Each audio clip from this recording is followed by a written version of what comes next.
Nabasa ba niyo yung statement ng isang Lieutenant General o mataas na opisyal ng militar na assign sa Southern Luzon Command?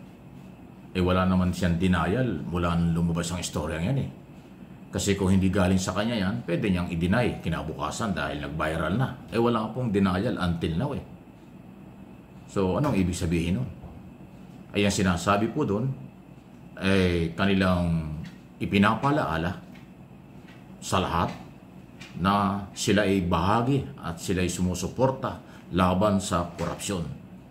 Pero sa tamang pamamaraan. Ayan. Ibig sabihin, pati mga military, sang-ayon sa ginagawa ng mamamayan na magsalita laban sa graft in korupsyon. At pinanindigan pa ng militar, ng general, na ang kailang kapangyarihan, hindi nila kinakalimutan na sila ay protektor, tagapagtanggol ng mamamayang Pilipino. Matindi po yung hugot na yon. Totoo yan, nakasaad po yan sa saligang batas, hindi pwede. Hindi pwedeng ikaila. Ang ating sandatahang lakas, ang isa sa obligasyon ay magbigay ng proteksyon sa mamamayang Pilipino. Hindi lang sa mga property ng bansa. Hindi lang sa buong gobyerno o sa Pangulo. Hindi lang po yun. Yung mismong mamamayang Pilipino na ang aking paniniwala from day one until now at hindi magbabago yan. Ang gobyerno ay mamamayang Pilipino. Yung pong sinabi ng general ng ating militar ay warning yan, paalaala yan sa mga corrupt government official. Hindi kayo makakalusot. Warning yan na pagsuporta sa mamamayan na tama ang pinaglalaban ng mamamayan para usigin ang korupsyon sa gobyerno. At dapat panagutin ang lahat ng sangkot dito, ibalik at balik ang pera at makulong ang lahat. Huwag tayo magagalit sa statement po ng mga sundalo na mayroong ganyang paninindigan at paniniwala. Warning lang yon, paalaala lang yon, don't panic. At hindi po yun masama kasi yun ay kanyang karapatan bilang Pilipino, bilang sundalo. At hindi lang pangkareo sundalo, siya po ay mataas na opisyal ng Armed Forces of the Philippines. Diba? Kasi inuulit ko, mula na lumabas yan, ilang araw na, wala pong statement na denial o kung ano man, ibig sabihin, hindi yan fake news, hindi po gawa-gawa lang. Mukhang sa kanya talaga nang galing. Ayaw ko ng pangalanan, basta Southern Luzon Command, mataas na opisyal ng Southern Luzon Command ng Philippine Military po ang nagbigay ng paalala at ganyang statement. Bahagi na rin yan ng warning sa aking opinion. Warning yan. Pag hindi tayo tumigil, hindi kayo tumigil, delikado, mahirap na. Huwag natin paabutin doon. Bilis-bilisan ang ating gobyernong nakaupo ngayon.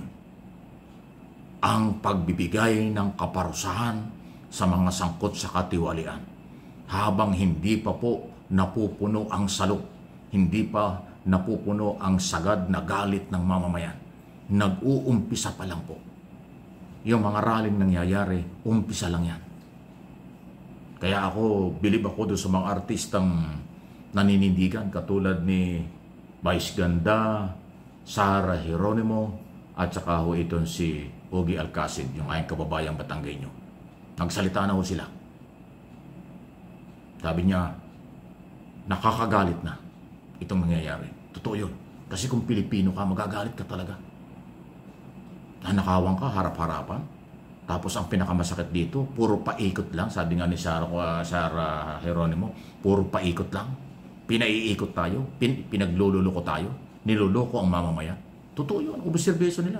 Kasi nakikinig sila ng hearing. Nanonood sila ng mga balita. Kahit sino dito sa mundong ating ginagalawan, imposibleng hindi alam. Lalo na kung Pilipino ka, alam mo at dapat mong alamin anong nangyayari sa ating bayan. Kaya alam ng mga artistang ito. Hindi sila gumigimik. Hindi sila nagbibiro. Totoo yung kanilang sinasabi. Sana all. Sana all. Ibig sabihin, sana lahat ng artista magsalita kayo. Huwag kayong matakot, karapatan ninyo bilang Pilipino. Dahil kayong mga artista, mai-influence ang tao kayo. Kayo rin nagbabayad ng malalaking taxes. Alam ba ninyo na pag pinagsama-sama mo ang bayad ng mga artista, bilyon ang binabayarang buwis ng mga yan taon-taon. Conforme sa income nila. Kaya may karapatan sila. Tama yung sinabi nila, nakakagalit itong ginagawa at nangyayari sa ating bayan. Kaya sila'y voluntaring sumasali sa mga rally. Yung iba, pasensya na po, hindi ko nabanggit yung ibang mga pangalan. Alam ko, marami pang artista na nagsalita. Kaya lang mo, ginamit ko itong tatlong ito kasi talagang vocal talaga, lalo na si Sara. Alam niyo, yung si Sara, hindi ho gaanong nakikialam sa politika, pero hindi na ho nakatiis. Ng isang gabi ba yun? Last Friday yata yun. Sa isang concert, bago siya kumanta, bumanat muna ng ganyan. Niloloko tayo, sabi niya ganoon.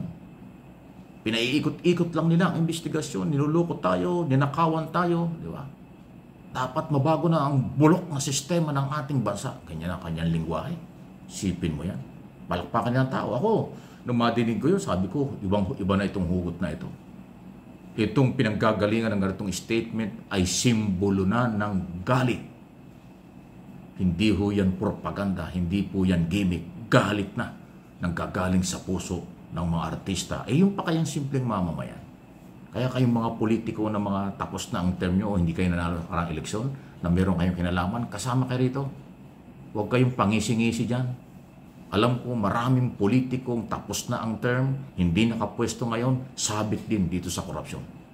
Sinabi ko na nga doon sa isang video ko, posible or mga politiko ang mastermind ng korupsyon. Dahil lang mga nasa gobyerno, kayang-kaya nila utusan ng mga district engineer, may hawak na mga project manager, project engineer, district engineer, kayang-kayang utusan niya, takutin ng mga politiko. Kasama dyan ng mga kontraktor. Kaya ang mastermind ay yung mga impluensya sa ating gobyerno, sa kailang distrito, sa kailang probinsya, sa buong bansa. Politiko yan, ng mga negosyante at gahaman sa pera ng bayan. Ganyan po ang sitwasyon na. Kaya, ulit ko, ang mga nagsasalita na kung yung mapapansin, ibang-ibang sektor na. Di bali po yung mga anti-Marcos o kung anumang grupo, alam naman natin yung from day one, ibang layo yun nun. Meron silang personal and political interest, iba yun. Ang tinutukoy ko po, lehitimo na merong hinaing sa at laban sa korupsyon. Yun ang aking tinutukoy. Yung may mga political agenda, hindi tayo sasama dyan. Kasi pag naupo sila, ganun din. Kaya nga aking panawagan, magsakripisyo ang lahat. Magsakripisyo ang mga nakapwesto sa gobyerno kung mahal nila ang bansang ito. Magsakripisyo sila kung meron silang pagmamahal ng totoo sa kanilang pamilya at sa bayang ito.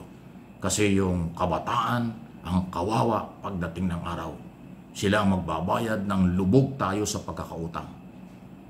Baka ngayon po ay 17 trillion ang ating utang. Saan natin kukunin ang pambayad yan? Ang ating budget 6.7 trillion lang, hindi pa nga ho kumpleto. So palubog tayo ng palubog. Nag-umpisa na dekada na ho ang nakaraan, hanggang ngayon ganyan paulit-ulit. Tama ang mga artista at mga sundalo.